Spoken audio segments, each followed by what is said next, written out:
representação numérica é uma habilidade que os alunos precisam desenvolver não só escrever o número, mas compreender que cada algarismo representa uma ordem e que a cada 3 ordens ele tem uma classe numérica. Além disso, os alunos precisam aprender a comparar. Como é que se compara um número, né? A partir da ordem das centenas, depois das dezenas, depois das unidades. Mas antes de comparar, o aluno precisa ter convicção de como existe esse número. E a gente, para ajudar o aluno a fazer a escrita numérica, a gente tem que disponibilizar várias estratégias.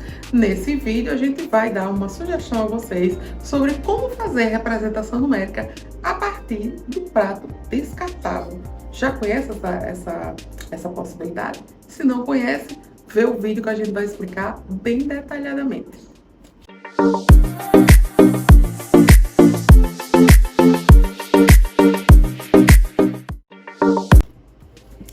Então vamos lá. O prato descartável a gente pode fazer da seguinte forma. Você pode disponibilizar o prato descartável em branco e pedir que os alunos façam a marcação.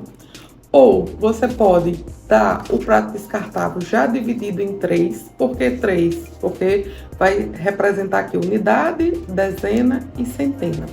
Dependendo do ano de escolaridade que você estiver trabalhando e da turma, a sua turma já pode ter condições, por exemplo, de trabalhar 4 ordens. Então, você já divide o prato em 4.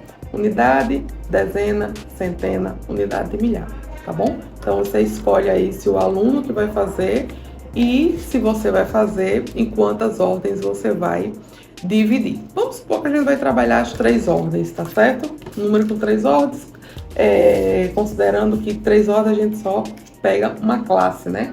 De uma classe numérica.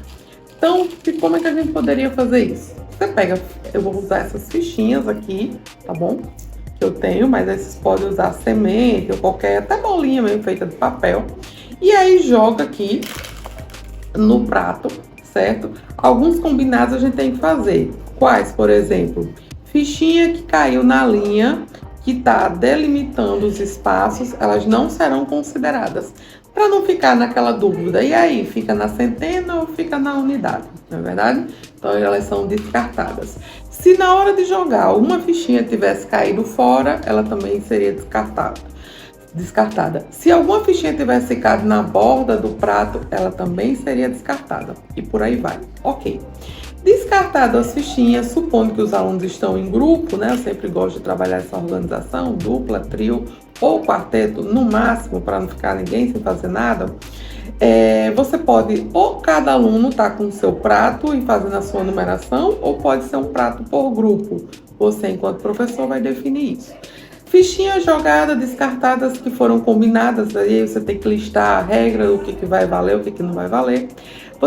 O aluno agora vai representar esse número. Que número foi esse aqui? Ó, se caíram 3 fichinhas aqui no espaço das centenas, 3 nas dezenas e 2 nas unidades, que número é esse? 332.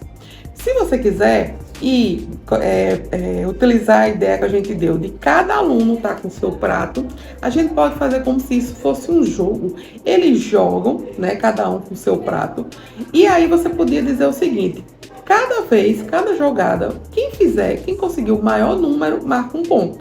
Então, vamos supor, aqui deu 332. Se outro aluno tivesse feito 215, o outro tivesse feito 135, enfim. Vamos supor que eu, no meu grupo, fiz a maior pontuação. Então, eu marcaria um ponto. Esse ponto até poderia ser a própria fichinha ou fichinha de uma outra cor. Marcaria um ponto. Então, de novo, recolhe as fichinhas, né? A segunda rodada, vamos dizer assim. Joga novamente, tá bom? Descarta os que ficaram em cima da linha, não pode tocar na linha, né? Eu teria que descartar esses 2. E aí, agora eu fiz o quê? Agora ficou bem certinho, ó. 2 em cada espaço. Então, aqui eu fiz 222. Então, teria que conferir entre os componentes do meu grupo e ver quem marcou o maior número. Quem marcou o maior número, marcaria mais um ponto. Se você quiser fazer isso como um jogo, você tem que definir quando é que esse jogo vai acabar. Uma sugestão, você pode dizer que o jogo vai terminar quando um jogador conseguir fazer 10 pontos. É uma forma de trabalhar esse registro numérico. Segunda forma de trabalhar esse prato. Da mesma forma, você combina as regras, quais são as fichas que serão descartadas. E quando cada um fizer, supondo que eles de novo estão em grupo, né? Quando cada um marcar o número, eles podem ir anotando esse número em uma tabela. Colocaria meu nome na primeira rodada. Fiz quanto? 222. Aí todo mundo, né? Na segunda rodada. Enfim, no final ia ter uma tabela onde teria o nome dos alunos, a pontuação deles em cada rodada. Você pode definir 3 rodadas.